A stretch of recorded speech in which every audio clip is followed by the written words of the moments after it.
Aliyah. Benisano. So si Aliyah kasi, Nag-explain ka, bakit ka nag-explain? Sino ba? O, ito.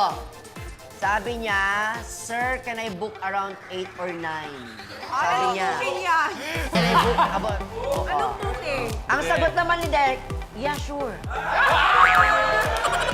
Tapos, nagbago ng isip si Aliyah. Sabi niya, ay, nauna pala.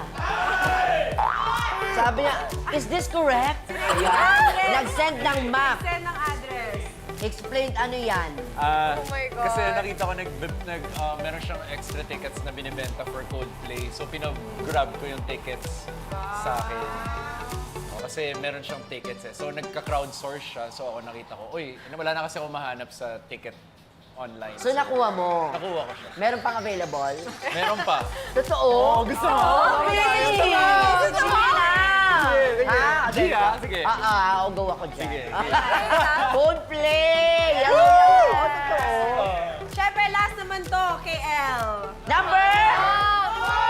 Number 1.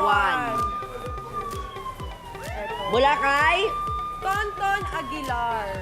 Sabi, 12 na lang us tomorrow. Ay. Oy! Sabi ni El, shh, di carry. Baka Friday or Saturday na lang. Anong sagot? Sabi niya, okay. Tapos ito pa ulit nag-message, tomorrow let me know if gusto mo mag 1 p.m. Ano yun? Ano Ano ba yan? Puro oras-oras. Kalma. Yan yung coach ko. Workout. Wow! Sana all nag-workout. Kala nyo Baka pwedeng sumama. Gusto niyo isa pa? Grabe. Ay, grabe naman daw. Oh, ibang app naman daw. Ibang app. Okay. Ay, baka request sa ating studio audience, baka pwede mo na buhatin naman, Derek si El. Pakitaan mo naman Workout kami. din. Workout pala tayo Actually, yung eh. normal na buhat kasi, di ba, ganyan. Pero ako binubuhat ko siya lagi pag nanggigigil Paano? ako. Grabe naman.